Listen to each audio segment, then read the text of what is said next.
While other world leaders and even some of his supporters on Capitol Hill aren't a fan of the president's new tariffs, American voters are more optimistic than ever about how the president is navigating the economy. New Fox News poll shows 52% of Americans approve of President Trump's handling of the economy. Here to weigh in, Denver-based radio host Ross Kaminsky. Ross, good to see you as always, my friend. Thank you.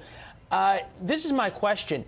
You've got the Dow and stock markets near record highs, unemployment near record lows, huge innovation in places like Denver where you live. 52% of Americans approve how the president's handling the economy. What are the other 48% complaining about? Well, so a lot of the issues where Donald Trump interacts with foreign countries in any way, so trade, immigration, foreign policy generally, they're a little more negative about. But I also think some of it is just no matter what President Trump does, some people are just bound and determined in their own minds, I'm just not going to like this guy. And we saw it with other presidents as well, but more with Trump than with others. And it remains to be seen, are they going to vote based on whether they like him or whether they like 3.8% unemployment? It's fascinating that you bring that up. Our friends over at Axios pulled up these data points that were pretty profound. That is, if you were to forecast the 2018 midterms historically by presidential approval, the GOP would lose 68 seats. View of the economy, based it off the polls we just showed you, the GOP would gain 55 seats. There has to be something in the middle there. Yeah, I agree with you. Absolutely. I think it sounds trite, but it's going to come down to who's more motivated. It has felt like Democrats were more motivated to get out to the polls in this cycle than Republicans. But the problem for Democrats is they're not really giving people a reason to vote for them other than just saying, I'm not this guy or I don't support this guy. And that's not usually enough. A lot of the complaints you hear about President Trump are almost more about style than they are about substance. Foreign policy, he gets high marks for going to Kim Jong-un in Singapore and sitting down for this meeting, but Americans are still skeptical. Take a look at this. Will North Korea ever give up its nukes? Now 28% versus 60% no. March 2018, 16%, 76% said no. So you've had about 12% more Americans now say they might give up their nukes. In terms of midterm election politics, how important are you seeing this summit?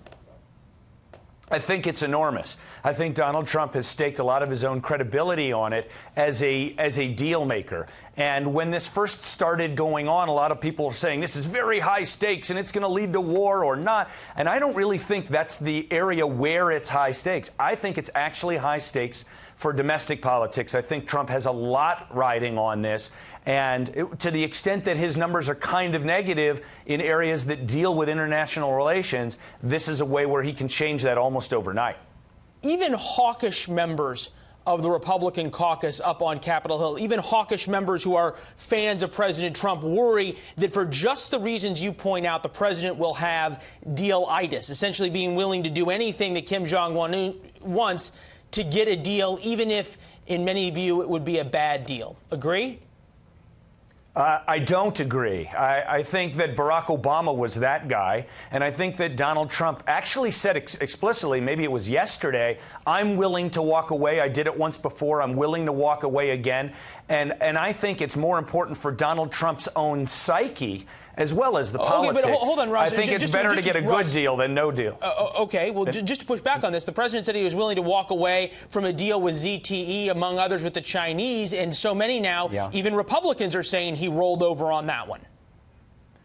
And I think he did. I agree with that criticism. Why do you trust him now that he's willing to hold out for a good deal with North Korea when you're saying he rolled over with China? Yeah, that's a fair question. I think the difference is that the North Korea thing is so much more out in public than ZTE. You know, those of us who pay a lot of attention to politics and that thing kind of notice that. The public, not so much. This thing, it's everything that not just America's talking about, the world's talking about it, and I think Trump will think about it differently. I also think he did the ZTE thing in order to get a little bit more pressure help from China behind the scenes on the North Korea thing. So that's my take there. Well, we've seen the Chinese use North Korea as leverage in these trade deals. Ross, thanks for being with us. We could talk to you a lot longer. We know you're headed to Singapore. So if this summit keeps stretching out like the president has said it might, you're going to be our man on the ground in Singapore, all right? You got it, Leland. Right. Thanks for having me back. We're counting on you. Safe travels.